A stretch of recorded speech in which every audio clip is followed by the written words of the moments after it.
Hello, welcome to ZIM Capture. I'm inventor Dan Zen, and ZIM at zimjs.com is an open source framework to make interactive media on the HTML canvas using JavaScript and Create.js. In this capture, we're going to see what types of templates we can make with ZIM Frame. Let's go to the ZIM site now at zimjs.com. So here's where we can find those templates under the frame link. We can also download them all here in the ZIM zip with a nice README as well. So that's a great place to start. Here are the templates. There's a fit template, outside, full, 2 templates for tags.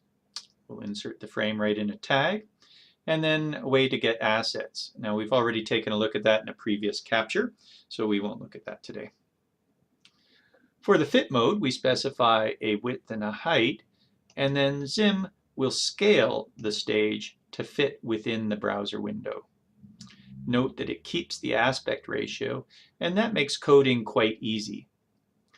We know the width of the stage and the height of the stage, and we can position everything, in a sense, absolutely, and ZIM will then scale everything down for you. It's the easiest way to code. Now, you don't need to keep the sides here or the top. You don't have to keep them black. You could make them the same color as the stage, and that way your content seems to kind of nestle in there a little bit better. But one drawback is you can't put content in this area, content or interface. So that makes it not so good for mobile. If that was your mobile app, we would be wasting this space. So for mobile, we'd probably want to use the full template right here, where we can gain access to all of the screen. One drawback with full, though, is you have to scale the content yourself, scale and position it yourself. And ZIM provides a couple functions to do that. There's scale, scale to, and fit, and also a wonderful class called layout. So the layout class lets you handle responsive design. And we'll see that in a future ZIM capture, as well as there's a ZIM bit on layout if you're chomping at the bit and want to see that. Okay, we skipped over outside. Here's outside. You give it a width and a height, and it's very similar to fit, except this time it fits it outside. So the stage goes right to the edge of the window all the time. But you might lose some content. You see how we've lost content off the side of the stage. Let's see that. Oh, there's our lost content. So this is the aspect ratio right here. There's some content.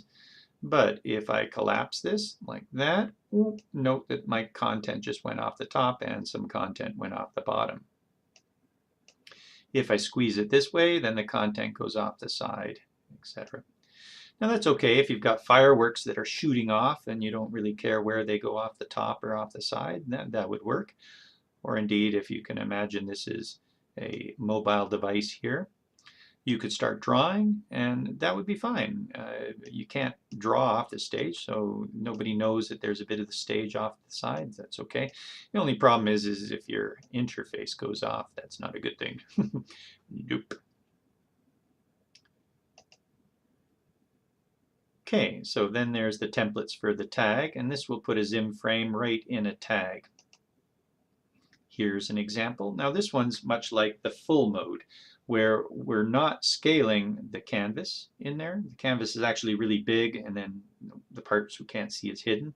So we do get a stage width and a stage height that we can ask for, and a resize event and stuff, but we're responsible for scaling the things inside here ourselves.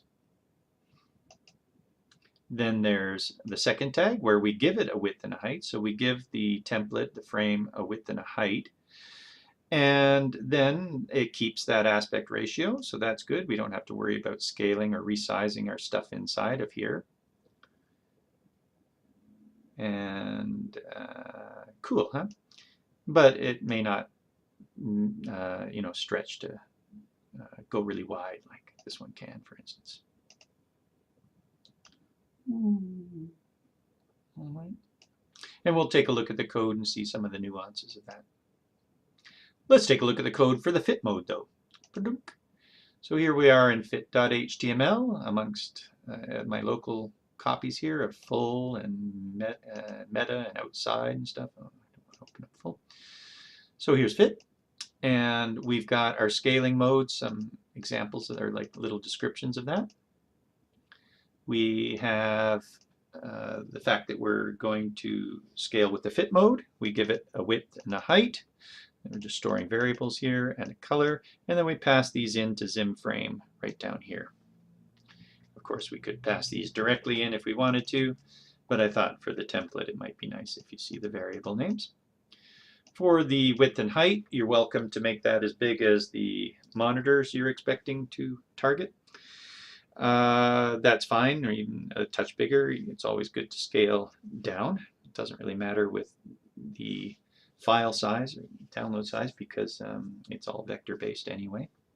Just don't go crazy, don't call it 10,000 or something like that. You can lose quality if you scale down too much. If you don't provide a color to frame, then the canvas will be background transparent. You can see the HTML underneath, but you can't interact with the HTML underneath. That's sort of too bad. You can't seem to click through the canvas. You could put the canvas underneath or behind the HTML with Z-index, but then you can't interact with the canvas through the HTML. So it's sort of a lose-lose scenario. I hope they fix that one day. You can capture JavaScript events in one and then pass that through to the other, and that's a bit finagly. If you want to see a ZIM bit, in a ZIM bit we have stacked canvases, so there is a ZIM bit for that. You can take a look at that. All right, so when the canvas is ready, we have a ready event, and we capture the stage, the width and the height of that, and store them in local variables. We make a button, and note we didn't do anything with the scaling of this button, we just made it 140. So that's the size we want relative to the 1024, for instance. And then it will remain in proportion as ZIM scales the outside of the frame. We update the stage here.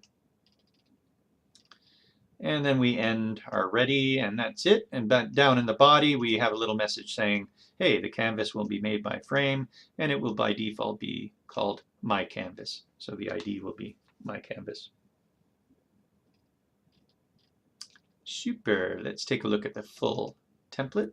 So here's the full template. It's very similar. Same kind of deal, except we're not passing in a width and a height. Those will be null. And we pass in the word full for our type of scaling. Now down inside of here, by the way, the canvas then would be the width and height of the window. Down here we have a button, and we could leave the button at 140, and it would always stay 140, even as we scaled, or as we made the canvas size bigger, it would stay at 140. And you might want that. You could sort of reveal things as you stretch the browser window. But most of the time, I think we want to scale that up.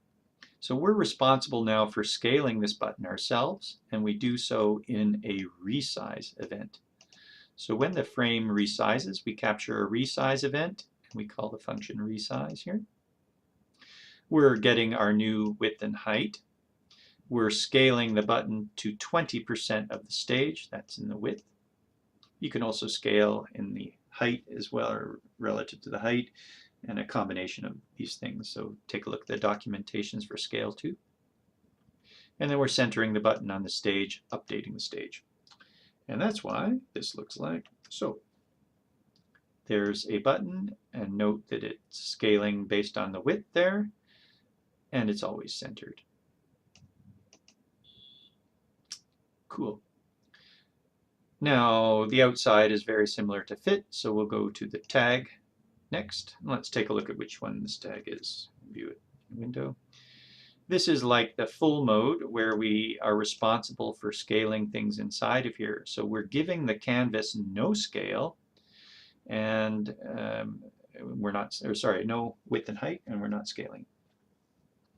We'll take a look at how the CSS affects this as well. So it seems, if we take a look at this, that the height of that is consistent, but the width seems to be stretching out to whatever this is. Hey, we should take a look at the HTML, maybe then we'll know. So down here, oh, it was an article. And then we have a div of holder. So let's see how we handle that with scaling. With scaling, we pass in the name of the tag, holder. We'd like to scale our template to this tag called holder. And we say no width and no height. That means we're going to have to take care of scaling inside. It won't automatically scale anything inside there. And so down here, we've got our button, yes, and here's our resize. So much like the full, we have to handle our own resizing of the button. Now what is going on with the size of the tag? There's the holder tag. We've said, hey, make it a height of 200 pixels. So that's why it always appears to be 200 pixels high. And then it's sitting inside of the article, and the article says, please make me 60% of the available width. And since the div itself, the holder, is a div with a display of block, it stretches out as much as it can. Now that's a touch complex. You might have to analyze this a little bit, which you can do at your leisure. In tag 2, let's see what that one does. In tag 2, we have specified a width and a height to the frame. And then we're scaling it by just scaling it to 80%. That canvas will be scaled to 80%. We make use of the canvas tag itself to scale it to 80%. So when we look inside here, we come on down. We have a holder. It's very similar in terms of its HTML. We have a holder that we're using to scale. Now when we pass in a name like that, it will, ZIM frame automatically makes our holder ID equal to whatever the name of the tag is, followed by a canvas with an uppercase C. So no longer is the ID automatically my canvas, but rather it becomes holder canvas. Okay, now note inside of here we've made a button. We did start the scale at the beginning, but we do not have a resize event. We've just set this once. We don't have to worry about resizing. Let's go see what the CSS did. Boop, boop, boop. Oh, a holder canvas. So there's our canvas, and we just said make that 80%. That's like taking an image and saying make this image 80% in the width. Okay, and that gives that effect like so. So great, we've seen a bunch of templates here at ZIM, and in particular we use the frame link to get to these: fit, outside, full, the two different types of tags and assets, and we can download those in the zip file as well. So the zip file is available right here. I'm inventor Dan Zen. Have a great day. This has been a ZIM capture at zimjs.com. Ciao.